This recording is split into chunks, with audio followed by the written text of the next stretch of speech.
So 2 ವರ್ಷ ಹಾಳಾಗೋಯ್ತು, ಸುಮ್ಮನೆ waste ಆಯಿತು. ಡಿಸೆಂಬರಿಗೆ 2 ವರ್ಷ ಆಗಿತ್ತು. ಈಗ ಜನವರಿ ನೋಡುವ, ಇನ್ನಾದರೂ ಒಂದು ಟ್ರೈ ಮಾಡ್ತೆ, ಲಾಸ್ಟ್ ಟ್ರೈ. ನಾನು ಮಾಡಿದ ತಪ್ಪನ್ನು ನೀವು ಮಾಡಬೇಡಿ ಫ್ರೆಂಡ್ಸ್. ಅಪ್ಲೈ ಮಾಡೋಕ್ಕಿಂತ ಮುಂಚೆ ಒಮ್ಮೆ ಇದು 100 ಸತಿ ಚೆಕ್ ಮಾಡಿ, ಹೇಗೆ ಮಾಡಬೇಕು ಯೂಟ್ಯೂಬಿಂದ ನೋಡಿ ಎಲ್ಲ ಮಾಡಿ ನೆಕ್ಸ್ಟ್ ಮಾಡಿ. ಇಲ್ಲಾದರೆ ನಾನು ಮಾಡಿದಾಗೆ ನಿಮಗೆ ಸಹ ತುಂಬ ಪ್ರಾಬ್ಲಮ್ ಆಗ್ತದೆ. ತುಂಬ ಸಫರ್ ಪಟ್ಟಿದ್ದೇನೆ ನಾನು ಇದರಿಂದ. ಅಷ್ಟು ಮಾಡಿ ಸಹ ಏನು ಪ್ರಯೋಜನ ಆಗದಿದ್ದಾಗಿದೆ, ಆ ಥರ ಆಗಿದೆ. Hello friends, welcome back to my YouTube channel. ಎಲ್ಲರೂ ಹೇಗಿದ್ದೀರಿ? ಚೆನ್ನಾಗಿದ್ದೀರಿ ಅಂತ ಭಾವಿಸ್ತೇನೆ. ಯೂಟ್ಯೂಬ್ ಓಪನ್ ಮಾಡಿದ್ದೆ ಫಸ್ಟಿಗೆ ನಾನು.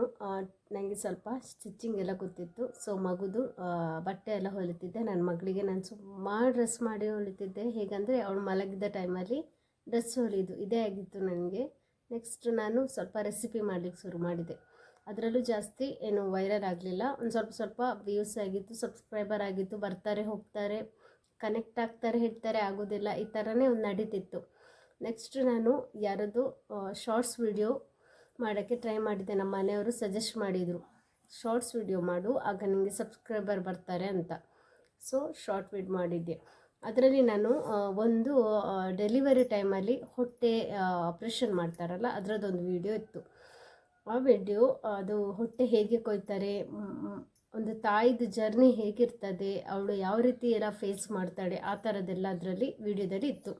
ಅದನ್ನು ನಾನು ಇನ್ನೊಬ್ಬರದ್ದು ವಿಡಿಯೋ ಡೌನ್ಲೋಡ್ ಮಾಡಿ ನಾನು ಅದನ್ನು ಹಾಕಿದ್ದೆ, ಪೋಸ್ಟ್ ಮಾಡಿದ್ದೆ. ಅಂದರೆ ಅದಕ್ಕೆ ಎಂತ ಎಡಿಟ್ ಮಾಡಲಿಲ್ಲ, ಏನೂ ಮಾಡಲಿಲ್ಲ, ಡೈರೆಕ್ಟ್ ಪೋಸ್ಟ್ ಮಾಡಿದ್ರು. ನನ್ನ ಹತ್ರ ಬೇರೆಯವರದ್ದು ವಿಡಿಯೋ, ಇವನ್ ಯೂಟ್ಯೂಬೇ ಹೇಳಿದ ಪ್ರಕಾರ ನಾವು ಬೇರೆಯವರ ವಿಡಿಯೋವನ್ನು ತೆಗಿಬೋದು. ತೆಗೆದ್ರೆ ನಮ್ಮದೇನಾದರೂ ಅದರಲ್ಲಿ ಮೆನ್ಷನ್ ಮಾಡಬೇಕು, ಇಲ್ಲಾಂದರೆ ಅದು ಕಾಪಿರೈಟ್ ಅಂತ ಬರ್ತದೆ. ಸೊ ನಾನೇನು ಮೆನ್ಷನ್ ಮಾಡಲಿಲ್ಲ, ಫಾರ್ವರ್ಡನ್ನು ಹಾಗೆ ಕಳಿಸಿದ್ದೆ. ಅದೇ ಶಾರ್ಟ್ ವಿಡಿಯೋ ಹಾಕಿ ಅದಕ್ಕೆ ಒಂದು ತಮಿಳ್ ಸಾಂಗ್ ಹಾಕಿ ವೈರಲ್ ಮಾಡಿದ್ದೆ. ವೈರಲ್ ಆಯ್ತು, ಅದು ತುಂಬ ವೈರಲ್ ಆಯಿತು. ನೋಡ್ತಾ ಅದರಿಂದ ನನಗೆ 75 ಲ್ಯಾಕ್ ವ್ಯೂಸ್ ಆಯಿತು. 25,000 ಸಬ್ಸ್ಕ್ರೈಬರ್ ಒಂದೇ ವಿಡಿಯೋದಿಂದ ನನಗೆ ಫ್ರೀಯಾಗಿ ಸಬ್ಸ್ಕ್ರೈಬರ್ ಬಂತು. 1,000 ಸಬ್ಸ್ಕ್ರೈಬರ್ ಆಗಿತ್ತು, ಎಲ್ಲಿ 25,000 ಒಮ್ಮೆಲೆ ಆಗಿತ್ತು. ಸೊ ಒಳ್ಳೆ ವ್ಯೂಸ್ ಬಂತು, ವಾಚ್ ಓವರ್ ಆಗಿತ್ತು. ಸೊ ಅಪ್ಲೈ ಅಂತ ಬಂತು. ನಾನು ಅಮ್ಮ ಮನೇಲಿದ್ದೆ. ಸೊ ನಮ್ಮ ಮನೆಯವರು ಇಲ್ಲಿ ಅಪ್ಲೈ ಮಾಡಬೇಕು, ಬೇಗ ಮಾಡಬೇಕು ಅಂತ ಅರ್ಜೆಂಟಲ್ಲಿ ಏನೋ ಮಾಡಿ ಅಪ್ಲೈ ಅಂತ ಮಾಡಿದೆ. ಅದೇನಾಗಿತ್ತು ಗೊತ್ತಾ, ನನ್ನ ಫೋನನ್ನು, ಹಸ್ಬೆಂಡ್ ಫೋನನ್ನು, ಹಸ್ಬೆಂಡ್ ಫೋನು ನಂಗೆ ಕೊಟ್ಟಿದ್ದರು. ಸೊ ಅವರದ್ದು ಜಿಮೇಲ್ ಎಲ್ಲ ಅದರಲ್ಲಿತ್ತು. ಸೊ ನಾನು ಅದನ್ನು ಫಾರ್ವರ್ಡ್ ಮಾಡಿದ್ದೆ. ಏನೋ ಒಂದು ಎಡವಟ್ ಮಾಡಿದ್ದೆ, ಅದು ಏನಂತ ಎಣಿಸ್ಲಿಕ್ಕೆ ಹೋಗಿದ್ರೆ ಈಗೆಲ್ಲ ಮೈಂಡ್ ಬ್ಲ್ಯಾಂಕ್ ಅನ್ನಿಸ್ತದೆ. ಸೊ ಏನು ಮಾಡಿದೆ ಅಂತ ಗೊತ್ತಿಲ್ಲ, ಅಲ್ಲಿ ಫುಲ್ ಸ್ಟ್ರಕ್ ಆಯಿತು. ನಾನು ಖುಷಿಯಲ್ಲಿ ನಮ್ಮ ಮನೆಯವ್ರಿಗೆ ಹೇಳಿದ್ದೆ, ಅಪ್ಲೈ ಅಂತ ಬಂದಿದೆ, ಬನ್ನಿ ಮಾಡಿಕೊಡಿ ಅಂತ ಹೇಳಿದ್ದೆ. ನಾನು ಬರ್ತೇನೆ, ಅರ್ಜೆಂಟ್ ಕೆಲಸ ಉಂಟು, ಮಾಡಬೇಡ ಅಂತ ಸಹ ಹೇಳಿದರು. ನಾನು ಅಧಿಕ ಪ್ರಸಂಗ ಮಾಡಿದೆ. ಅದನ್ನು ಅಪ್ಲೈ ಮಾಡೋಕ್ಕೋಗಿ ನನ್ನ ತಂಗಿಗೆ, ಅವಳಿಗೂ ಅದರ ಬಗ್ಗೆ ಅಂತ ಗೊತ್ತಿಲ್ಲ. ಸೊ ಅಲ್ಲಿ ಎಲ್ಲ ಸ್ಟ್ರಕ್ ಆಯಿತು.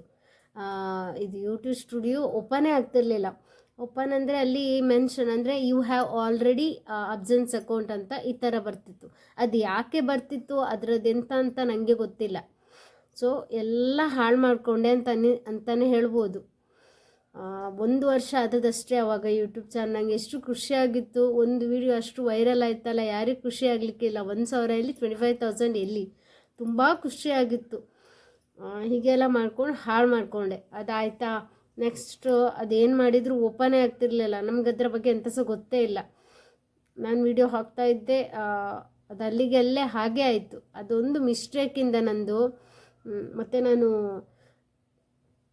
ಎಷ್ಟು ಸಫರ್ ಪಟ್ಟಿದ್ದೇನೆಂದರೆ ಅದು ನನಗೆ ಗೊತ್ತುಂಟು. ಸೊ ನೀವು ಯಾರು ಈ ಥರ ಮಾಡ್ಕೊಳ್ಬೇಡಿ, ಕೇಳಿಕೊಂಡು ನೋಡಿಕೊಂಡು ಮತ್ತೆ ಅಪ್ಲೈ ಮಾಡ್ಕೊಳ್ಳಿ. ಇಲ್ಲಾಂದರೆ ತುಂಬ ಅಷ್ಟು ಮಾಡಿದ ಪ್ರಯತ್ನ ಎಲ್ಲ ವೇಸ್ಟ್ ಆಯಿತು. ಅದೇನು ಮಾಡಿದರೂ ಓಪನ್ ಆಗ್ತಿರ್ಲಿಲ್ಲ, ಅದಲ್ಲಿ ಹಾಗೆ ಸ್ಟ್ರಕ್ ಆಯಿತು. ಮತ್ತು ಎಷ್ಟು ನಾನು ಬೇಜಾರಾಗಿದೆ ಅಂದರೆ ಅದಾದವರಿಗೆ ಗೊತ್ತಿರ್ತದೆ.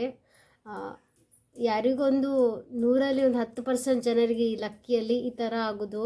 ಇಲ್ಲದಿದ್ದರೆ 2-3 ವರ್ಷ ತನಕ ವಾಚ್ ಓವರ್ ಆಗದೆ ಇದು ಒದ್ದಾಡಿದವರಿದ್ದಾರೆ. ಸೊ ಹಾಗೆ ನನಗೆ ಒಂದು ನಶೀಪಲ್ಲಿ ಆಗಿತ್ತು, ಅದು ನಾನು ಹಾಳು ಮಾಡಿಕೊಂಡೆ. ಸೊ ಮತ್ತು ಅದು ಓಪನ್ ಆಗ್ತಿರ್ಲಿಲ್ಲ. ಓಪನ್ ಅಂದರೆ ಅದು ಹಾಗೆ ಬರ್ತಾಯಿತ್ತು, ಏನೋ ಅದನ್ನೇನು ಪ್ರೆಸ್ ಮಾಡಿದರೆ ಸಹ you have already absence account ಅಂತ ಆ ಥರನೇ ಬರ್ತಾಯಿತ್ತು. ಮತ್ತು ನಮ್ಮ ಮನೆಯವರದ್ದು ಜಿಮೇಲ್ ಐ ಡಿ ಎಲ್ಲ ತೋರಿಸ್ತಿತ್ತು. ಸೊ ನಾನು ಏನು ಮಾಡಿದೆ, ಫುಲ್ ಎಡವಟ್ ಮಾಡಿದೆ. ಮತ್ತು ಯೂಟ್ಯೂಬಲ್ಲಿ ಇನ್ಸ್ಟಾಗ್ರಾಮ್ ಅದೆಲ್ಲ ಕನೆಕ್ಟ್ ಮಾಡಿ ನಾನು ಪೇ ಮಾಡಿ ಅದನ್ನು ಸರಿ ಮಾಡಿಕೊಂಡೆ. ಅದಕ್ಕೆ ಹಣ ನಮ್ಮ ಮನೆಯವ್ರು ಫಸ್ಟಿಗೆ ಕೊಟ್ಟಿರಲಿಲ್ಲ, ನಂಗೆ ಬೈದರು, ಅದೇನು ಬೇಡ, ಏನಾಗೋದಿಲ್ಲ ಆ ಥರ ಹೇಳಿದರು. ಮತ್ತು ನನಗೆ ನಾನು ಇಷ್ಟು ಮಾಡಿದ್ದಕ್ಕೆ ಏನಾದರೂ ಆಗಲೇಬೇಕು. ಸೊ ನನ್ನ ತಮ್ಮನ ಹತ್ರ ಕೇಳಿದೆ, ಅವನು ಹಣ ಕೊಟ್ಟ. ಸೊ ಮತ್ತು ನಮ್ಮ ಮನೆಯವರು ಅವನಿಗೆ ಹಣ ಕೊಟ್ಟರು. ಇಷ್ಟೆಲ್ಲ ಸಫರ್ ಮಾಡಿಕೊಂಡ್ರು ಇನ್ನೂ ಆಗಿಲ್ಲ ಅಂದರೆ ಎಷ್ಟು ಬೇಜಾರಾಗ್ತದೆ. ಇಲ್ಲಿ ಸಬ್ಸ್ಕ್ರೈಬರ್ಗಿಂತ ವ್ಯೂಸು ಮೇನು. ಒಮ್ಮೊಮ್ಮೆ ಅನ್ನಿಸ್ತದೆ ನಂದಿಷ್ಟು ಸಬ್ಸ್ಕ್ರೈಬರ್ ಉಂಟು, ಇಂದುವರೆಗೆ ವಾಚ್ ಅವರ್ ಆಗಲಿಲ್ವ ಅಂತ ತುಂಬ ಮಂದಿ ಕೇಳಿದವರಿದ್ದಾರೆ. ನಾನು ಸ್ವಲ್ಪ ಸಮಯ ಶಾರ್ಟ್ಸ್ ಮಾಡೋದ್ರಲ್ಲೇ ಇದ್ದೆ, ಲಾಂಗ್ ವಿಡಿಯೋ ಮಾಡೋದನ್ನು ನಿಲ್ಲಿಸಿದೆ. ಮನೆಯವರೆಲ್ಲ ಬೇಡ ಬೇಡ ಹೇಳ್ತಾ ಇದ್ದರು. ಅಂದರೆ ನಿನ್ನ ಲೈಫಿನ ಬಗ್ಗೆ ಯಾರಿಗೆ ಇಂಟ್ರೆಸ್ಟ್ ಉಂಟು, ಹೀಗೆ ಕೆಲವರದ್ದೆಲ್ಲ ಉಂಟಲ್ಲ ಆ ಥರ ಎಲ್ಲ ಹೇಳ್ತಾಯಿದ್ರು. ಸೊ ಹಾಗಾಗಿ ನಾನು ಶಾರ್ಟ್ಸ್ ವಿಡಿಯೋ ಮಾಡ್ತಾ ಹೋದೆ, ಲಾಂಗ್ ವಿಡಿಯೋ ಮಾಡೋದು ನಿಲ್ಲಿಸಿಬಿಟ್ಟೆ. ಸೊ ಹಾಗೆ ಮಾಡಬಾರ್ದಿತ್ತು. ನಾವು ದಿನ ವಿಡಿಯೋ ಹಾಕ್ತಾ ಇರಬೇಕು, ಆವಾಗ ಮಾತ್ರ ವ್ಯೂಸ್ ಆಗೋದು. ಇದು ಒಂದು ಸತಿ ಟ್ರೈ ಮಾಡ್ತಿದ್ದೇನೆ, ನೋಡಬೇಕು ಎಂತ ಆಗ್ತದಂತ. ಡಿಸೆಂಬರಿಗೆ 2 ವರ್ಷ ಆಗಿದೆ. ಈಗ ಒಂದು ಟ್ರೈ ಮಾಡ್ತಿದ್ದೇನೆ, ನೋಡುವ ಎಂತ ಆಗ್ತದಂತ. ಇಷ್ಟು ಮಾಡಿ ಅದು ಬೇಜಾರುಂಟಲ್ಲ, ಹೇಳಲಿಕ್ಕಾಗೋದಿಲ್ಲ. ಮನೆಯವರು ಯಾವತ್ತೂ ಹೇಳ್ತಾಯಿದ್ರು ಎಲ್ಲ ಸರಿ ಆಯಿತು, ಅದರಲ್ಲಿ ಬಂತು. ಮತ್ತು ಅವ್ರು ಸರಿ ಮಾಡಿ ಕೊಟ್ರಲ್ಲ, ಅದರಲ್ಲಿ ಬಂತು. ನಿಮ್ಮದು ಟೈಮ್ ಆಗಲಿಲ್ಲ ಅಂದರೆ ಅಲ್ಲಿ ಏನಾಗಿತ್ತು ಗೊತ್ತಾ, ಕಮ್ಯುನಿಟಿ ಗೈಡ್ಲೈನ್ಸ್ ಬಂತು. ಆ ಟೈಮಲ್ಲಿ 90 days ಅದೇನು ಮಾಡೋಕ್ಕಾಗಲ್ಲ. ಸೊ 1 year ಆಯ್ತಿರಬೇಕು, ಏನೋ ಅಪ್ಲೈ ಆಗ್ತಿರ್ಲಿಲ್ಲ, ಗಂಟೆ ಆಗಿಲ್ಲ ಅಂತ ಬಂತು. ಅದೇ ಏನಂತಲೇ ನನಗೆ ಇನ್ನೂ ಗೊತ್ತಾಗಲ್ಲ. ನಿಮ್ಗೆ ಯಾರಿಗಾದ್ರೂ ಗೊತ್ತಾದರೆ ಪ್ಲೀಸ್ ರಿಪ್ಲೈ ಮಾಡಿ ಆಯಿತಾ.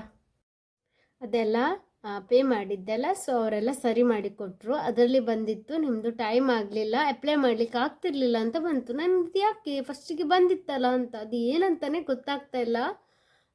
ಮತ್ತು ಕಮ್ಯುನಿಟಿ ಗೈಡ್ಲೈನ್ಸ್ ಇತ್ತು 90 days ಇದ್ದು. ಸೊ ಆವಾಗ ಅಂದರೆ 75 lakh ವ್ಯೂಸ್ ಆಗಿತ್ತಲ್ಲ, ಅದನ್ನು ಹೇಗೆ ಡಿಲೀಟ್ ಮಾಡಲಿಕ್ಕೆ ಆಗ್ತದೆ. ಸೊ ಆ ಥರದಲ್ಲಿ ನಾನು ಯಾವುದು ಡಿಲೀಟ್ ಮಾಡಲಿಕ್ಕೆ ಹೋಗಲೇ ಇಲ್ಲ. ವಿಡಿಯೋ ಒಳ್ಳೊಳ್ಳೆ ವ್ಯೂಸ್ ಎಲ್ಲ ಆಗಿತ್ತು, ಡಿಲೀಟ್ ಮಾಡಲಿಕ್ಕೆ ಮನಸ್ಸಾಗಿರಲಿಲ್ಲ, ಹಾಗೆ ಇಟ್ಟಿದ್ದೆ. ಹೀಗೆ 1 ವರ್ಷ ನಡೀತು. ನೆಕ್ಸ್ಟ್ ನಾನು ಯೂಟ್ಯೂಬಲ್ಲಿ ವಿಡಿಯೋಸ್ ಎಲ್ಲ ನೋಡ್ತಿದ್ದೆ. ಅದರಲ್ಲಿ ಬಂದಿತ್ತು, ಈ ಥರ ಬರೋದಿದ್ರೆ ನೀವು ನಿಮ್ಮದು ಕಾಪಿರೈಟ್ ಬಂದದ್ದೆಲ್ಲ ವ್ಯೂಸು ಅದರಲ್ಲಿ ಮೆನ್ಷನ್ ಮಾಡಿದ್ದಾರೆ ಯೂಟ್ಯೂಬ್ ಅವರೇ, ಅದನ್ನೆಲ್ಲ ಡಿಲೀಟ್ ಮಾಡಿ ಮತ್ತು ಇನ್ನೊಂದು ಸತಿ ಅಪ್ಲೈ ಮಾಡಲಿಕ್ಕೆ ಟ್ರೈ ಮಾಡಿ ಅಂತ.